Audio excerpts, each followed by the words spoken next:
So here are 7 ways to increase the income on a property without actually increasing the tenant's rental. Number 6 and 7, you actually won't believe. Those are unbelievable, right? Now, when I speak about adding these revenues, I must say it applies more to commercial properties, not so much residential. Residential has a lot of limitations. It's not to say you can't do it, but there's 2 problems with residential.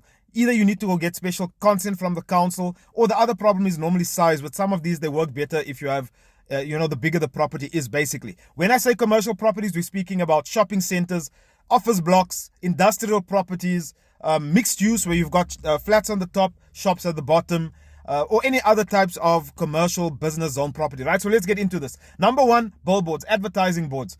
Advertising companies basically pay you a rental for putting a billboard on a property. Now, the property must be zoned for business. You can't put a billboard on a residentially zoned property. From dealing with billboard companies, I assisted one landlord with getting billboards on about 3 different sites. And all these properties were located on extremely busy roads. They were all, one was an office property, one was a shopping center property. But basically on very busy roads. And some of these advertising companies only want to be on main highways like the M1, the N1. They want to be on those really high traffic flow highways, right? Number 2, you're looking at cell phone towers, right? Telecommunications towers. So this is basically where someone comes, they put a cell phone tower on the property and they pay you rental for that. Once again, better for commercial. We're putting this on a commercial property, 2 towers or 2 aerials, and we'll collect rental from the 2 aerials. This property basically has flats on the top, shops at the bottom, right? So not really something you want to be putting on a residential property. Whenever I do cell phone tower property videos, people think I'm speaking about putting it in your backyard at your house. No, it's for commercial property, right? Number 3, rooftop solar. This is where you could be renting out. So there's 2 ways to do this. I once came across an industrial property owner. It was an industrial property we're looking at. And basically the seller said that a solar company had approached them to rent the roof, and they were basically willing to pay a rental to rent the roof space to put solar.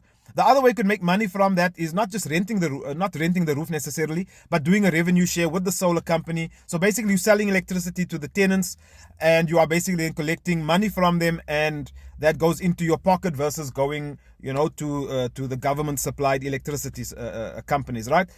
Then the other way is boreholes. You could put boreholes, supply the water once again to the tenants, and now that money comes into your pocket versus going to the council. Number 5, you partner with an internet service provider and you sell fiber to the tenants in the building. This works better where you've got it's like shopping centers, you've got multiple tenants in there, or maybe big office blocks, and basically you're supplying fiber or you're supplying Wi-Fi to the tenants, and you're doing a revenue share. So the internet service provider comes, they put in all the infrastructure, they pay for all of that, and they just do a revenue share with the owner of the property. So he's increasing his income and he's not even outlaying any capital to do that, right? Number 6, unbelievable one, this, you sell information. What works better again with shopping centers. So this is not big money, but basically a shopping center, think about it like this. Shopping centers have people coming in and out of there every single day. That data, right? So a prop tech company comes in, they put in sensors, they put in cameras, and they basically, for example, monitoring things like weather, or they're monitoring the amount of traffic that comes through that center. And that data then gets sold to research companies, right? So the prop tech company then sells that information to research companies, and they do a revenue share with the property owner. And then number 7, these are still going to, I don't think it's really big in South Africa, but it's going to be big eventually. But basically installing charging stations for electrical vehicles, right? You don't really need a special license for this. You're probably just going to need to get the correct electricity compliance so that everything is installed correctly. But on busy routes, busy roads, landlords will be able to put charging stations at their properties, and basically you rent that out, or you rent out that space to a company that supplies these charging stations. So that company would come in, install the charging station. You just renting out the space, and the company supplying or erecting the charging station is basically paying rent to be on your property. So those are 7 ways to increase the rental income on a property without actually increasing the tenant's rental.